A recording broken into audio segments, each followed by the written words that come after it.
ჩვენ უნდა ვისაუბროთ უმნიშვნელოვანეს თემაზე, რომელიც ადარდებს ჩვენს ყველა მოქალაქეს, ეს არის სარეკრეაციო ზონები და დასასვენებელი სივრცეები. ამ მხრივ მნიშვნელოვანი ცვლილებები და სიახლეები იგეგმება თბილისის მერიის მხრიდან და ვისაუბრებთ ამ ყველაფერზე გარემოს დაცვის საქალაქო სამსახურის უფროსის მოადგილესთან, ბატონ საბა ფიფიასთან ერთად. დილამშვიდობისა, დიდი მადლობა, რომ ჩვენთან ერთად ხართ. ეს ის შემთხვევაა, ბატონ საბა, რომ უნდა დავიწყოთ ესეთ ძალიან ზოგადი შეკითხვით, რა იგეგმება სამომავლოდ სარეკრეაციო ზონებთან დაკავშირებით, როგორია გარემოს დაცვის საქალაქო სამსახურის პოლიტიკა და რას უნდა ველოდოთ. ერთ შეკითხვაში მოაქციო მთელი თემა. მე გავშლით ნენე. დილამშვიდობისა, პირველ რიგში დიდი მადლობა მოწვევისათვის, მოგესალმებით თქვენ და ასევე მივესალმები თქვენს მაყურებელს. მადლობა რომ დაინტერესდით ამ თემით და მართლა სწორად აღნიშნეთ, ეს არის ის თემა, რომელიც აღელვებს მე მგონი არა მარტო დედაქალაქის მოსახლეობას, არამედ მთელი ქვეყნის, იმიტომ რომ დედაქალაქში არის კონცენტრირებული ძალიან დიდი ნაწილი საქართველოს მოსახლეობის. რაც შეეხება პოლიტიკას და გეგმებს, გარემოს დაცვის საქალაქო სამსახურისა, სარეკრეაციო სივრცეებთან მიმართებით, ჩვენ ყოველწლიურად გვაქვს დაგეგმილი კონკრეტული პარკების და სკვერების რეაბილიტაცია და ახალი პარკების მშენებლობა. ეს ახლა ცოტა გრძელი პროცესია ყველა კონკრეტულ შემთხვევაში, როგორც რეაბილიტაცია, ასე მშენებლობა მოიცავს პროექტირების ნაწილს, რომ პროექტი უნდა შედგეს თუ რა სახით მოხდეს ამის რეაბილიტაცია და შემდეგ უკვე თვითონ ამ კონსტრუქციულ, ანუ სამშენებლო ნაწილს. კონკრეტულად წლევანდელ წელზე შემიძლია გესაუბროთ. ამ ეტაპზე შედარებით მასშტაბური გახდა ეს ყველაფერი, როგორც მე ვაკვირდები, თუ არ მეშლები. დიახ, კი, შარშან დავიწყეთ რეაბილიტაციებით და აი ახლა ზუსტად რამდენიმე დღის წინ დასრულდა შარშან დაწყებული ერთ-ერთი ყველაზე უმნიშვნელოვანესი პროექტი გოძიაშვილის პარკის რეაბილიტაცია ყაზბეგის გამზირზე. ასევე ახალი პარკის მშენებლობა დავიწყეთ გდანის მეოთხე მიკრორაიონში, რომელიც ასევე რამოდენიმე დღეში დასრულდება, მაგრამ წელს გაცილებით უფრო მასშტაბური იქნება ეს პროცესი, რადგან უფრო დიდი, ასე ვთქვათ, ზომის პარკებზე, სარეკრეაციო სივრცეებზე გადავედით. ერთი კვირის წინ დაიწყო უკვე სამშენებლო ნაწილი კიკვიძის პარკის რეაბილიტაცია, რომელიც არის ძალიან მნიშვნელოვანი, იმიტომ რომ საკმაოდ დიდ დაახლოებით 7 ჰექტარის ფართობის სარეკრეაციო სივრცე არის და იმ ნაწილში ქალაქის განსაკუთრებით ეს დიდი საჭიროება არის. ასევე დასრულდა პროექტირება ახალი საქალაქო პარკისა, რომლის მასშტაბის ახალი პარკიც მე მგონი დამოუკიდებელი საქართველოს პერიოდში თბილისში არ აშენებულა, ეს არის დიღმის ჭალების პარკი. ამ ტერიტორიის ზოგადად სარეკრეაციოდ განვითარება არის გათვალისწინებული თბილისის მიწა-სარგებლობის გენერალური გეგმის მიხედვით, რომელიც საკრებულომ სულ ცოტა ხნის წინ დაამტკიცა. შესაბამისად, ამ გეგმის ფეხდაფეხ ჩვენ უკვე გადავწყვეტეთ და პროექტირება უკვე დასრულებულია და ძალიან მალე დაიწყება უკვე სამშენებლო სამუშაოები. გარდა ამისა, ჩვენ ასევე გეგმით გათვალისწინებული ერთ-ერთი ძალიან დიდი სარეკრეაციო სივრცე დაახლოებით 23 ჰექტარის ფართობის თემქის ხევი, რომელიც ასევე გადავწყვიტეთ, რომ ანუ პარკად განვითარდეს, მაგრამ იქ ცოტა პრობლემური იყო, რადგან ვთქვათ, ხევი არის თვითონ რელიეფიდან გამომდინარე და იქ რაღაცა სანიაღვრე სისტემით და შემდეგ, ამიტომ ჯერ დაგვჭირდა ჩვენ საფუძვლიანი კვლევა იმისათვის, რომ დაგვედგინა შესაძლებელია თუ არა იქ საპარკე განვითარება, ზოგადად სარეკრეაციო განვითარება ამ ტერიტორიისა. კვლევამ დადებითი შედეგი მოგვცა. შესაბამისად, ჩვენ უკვე ახლა შეგვიძლია, ანუ დანამდვილებით ვიცით, რომ იქ შეგვიძლია პარკი გამოეწყოს და ამიტომ გადავდივართ პროექტირების ნაწილზე. საინტერესოა, როგორც წესი, ეს ურბანისტები უჩივიან ხოლმე პრობლემას, რომელიც მდგომარეობს შემდეგში. ისინი ამბობენ, რომ პარკები არის, რაღაც პარკები, მაგრამ მნიშვნელოვანია სარეკრეაციო ზონების განვითარება უშუალოდ საცხოვრებელ ადგილებთან ახლოს, იმიტომ რომ თუ კი დასასვენებელი ზონა არის სადღაც ქალაქის ბოლოში, მე მიწევს, რომ ჩავჯდე მანქანაში, წავიდე იქ, ნუ ეს გარემოზე კიდე ცუდად ზემოქმედებს, დრო მჭირდება, საცობში ვხვდები, ამიტომაც მნიშვნელოვანია, რომ ბავშვის გასასეირნებლად ან უბრალოდ ჩამოსაჯდომად ახლოსვე გქონდეს ორი ფეხის ნაბიჯზე, ასე ვთქვათ, ეს პარკები. რა პოლიტიკა აქვს გარემოს დაცვის სამსახურს უშუალოდ ასეთ უბნებში კორპუსებს შორის სარეკრეაციო ზონებთან მიმართებაში? პირველ რიგში აღსანიშნავია ის, რომ აი 90-იან წლებიდან მოყოლებული ამ ქაოტურმა განაშენიანებამ თბილისში სამწუხარო რეალობა მოგვცა, რაც უკვე მოცემულობაა დღესდღეობით, რომ ძალიან დიდი რაოდენობით ტერიტორიები უკვე არის ათვისებული არც ისე ვთქვათ გემოვნებიანი შენობებითა და ზოგადად ქაოტური განაშენიანებით და ძალიან ბევრი ტერიტორია არის, ასე ვთქვათ, კერძო საკუთრებაში ზონაში უკვე აქედან გამომდინარე ჩვენ ასე აი დიდი მასშტაბის და საქალაქო მასშტაბის პარკების ცენტრალურ ზონაში მოწყობის საშუალება ამ ეტაპზე არ გვაქვს. ამიტომ ამ ეტაპზე ცენტრალურ ზონებში რა პარკებიც არის ისედაც მათი რეაბილიტაციით ასე ვთქვათ მათ რეაბილიტაციას გეგმავთ. თუმცა რაც შეეხება შიდა საუბნო და კვარტალურ სკვერებს, რაც თქვენ ახსენეთ, მათი განვითარებას ჩვენ მაქსიმალურად უწყობთ ხელს, მაგრამ ეს არ არის როგორ ვთქვათ აი დიდი აი პარკის სტილის ის არის. ეს არის უბრალოდ რაღაცა კორპუსებს შორის სივრცე, რომელიც ემსახურება მხოლოდ და მხოლოდ იმ კორპუსების მინიმალურ საჭიროებს, იმიტომ რომ რეკრეაციით იქ ფაქტურად ვერ დაკარგ ის არის ელემენტარულად ვთქვათ ან ბავშვებისათვის ან რაღაცა იქ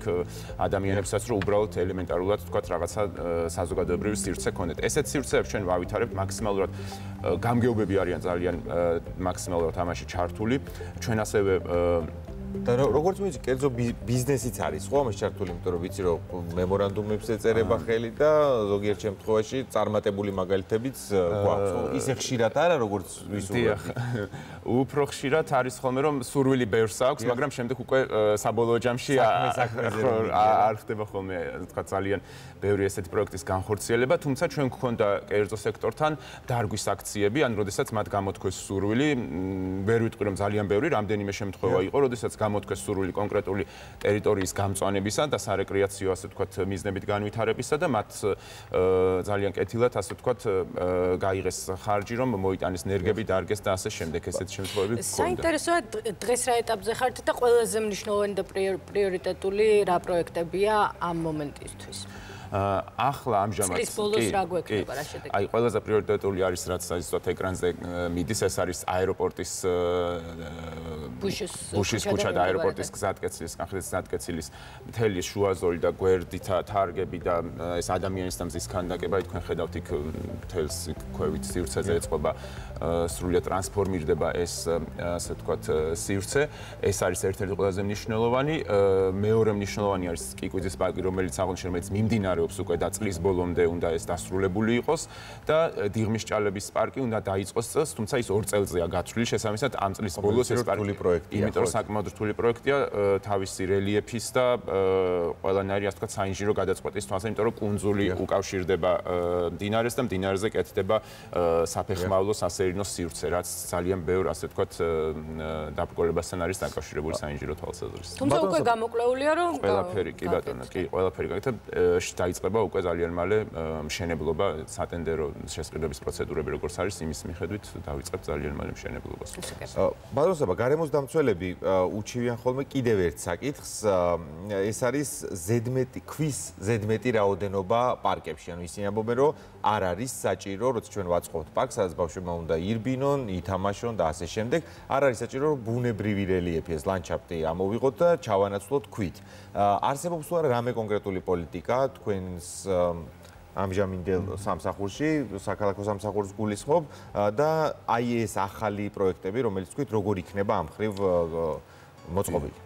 ჩვენ აი დიდ პარკებს, რასაც ვაკეთებთ თუნდაც რეაბილიტაციას ამშენებლობას, ყველგან მინიმალურად სურს რომ გავითვალისწინოთ აი ეს ბეტონის და ასე ვთქვათ ეს დაფარული საფარი უფრო მეტად უპირატესობა გვინდა მივანჯოთ, რა თქმა უნდა, მწვანე სივრცეს, ბალახი იქნება ეს თუ ვთქვათ უბრალოდ მიწის პირი თუ ვთქვათ სხვა არ ვიცი კენჭები და ასე შემდეგ.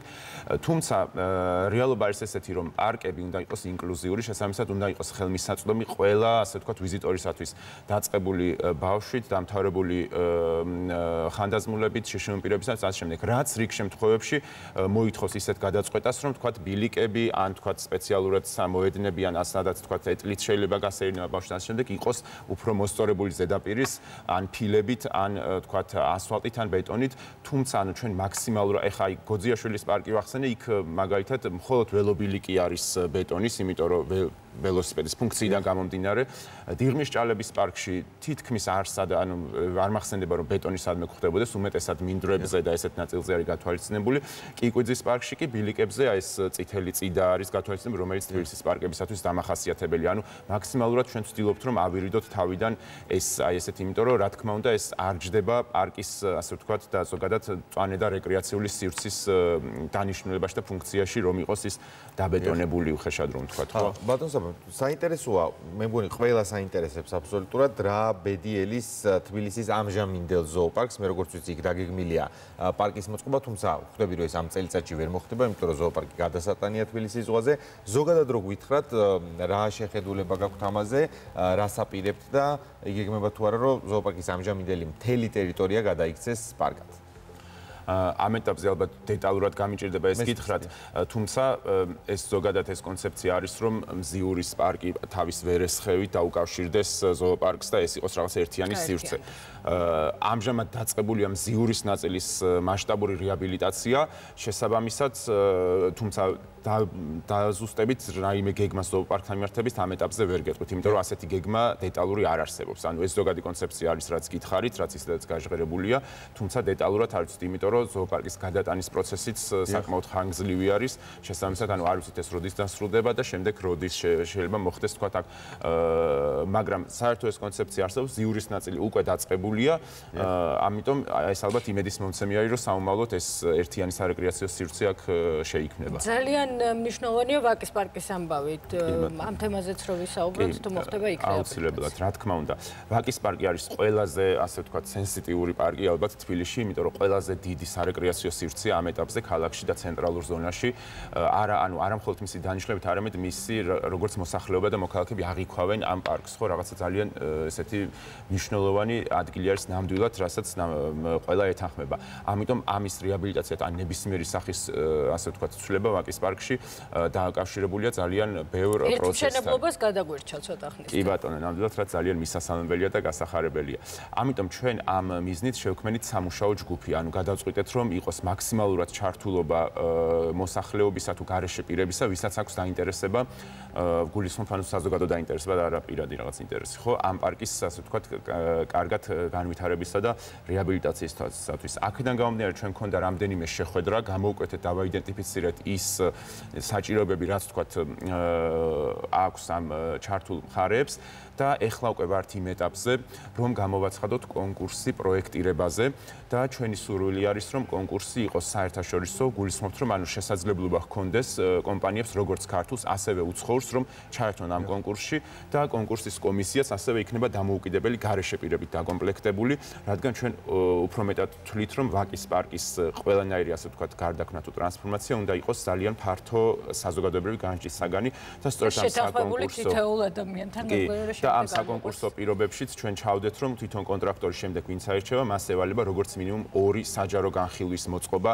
პროცესში პროექტირებისა, რომ ეს საბოლოო პროდუქტი იყოს, ასე ვთქვათ, შეთანხმებული მოსახლეობასთან. ბატონო საბა, უმეტესი მადლობა ამ მნიშვნელოვანი, საინტერესო და დამაიმედებელი ინფორმაციის გაზიარებისთვის. მე მაყურებელს შევახსენებ, რომ საუბრობდით თბილისში სარეკრეაციო ზონებზე, ახალ პროექტებზე, დასრულებულ პროექტებზე და იმ პროექტებზე, რომლის დასრულებაც იგეგმება წლის განმავლობაში. სარეაბილიტაციო სამუშაოებზე, რომლებიც მიმდინარეობს. ბატონი საბა ფიფია იყო ჩვენთან ერთად, ესეც უნდა შევახსენოთ მაყურებელს, გარემოს დაცვის საქალაქო სამსახურის უფროსის მოადგილე.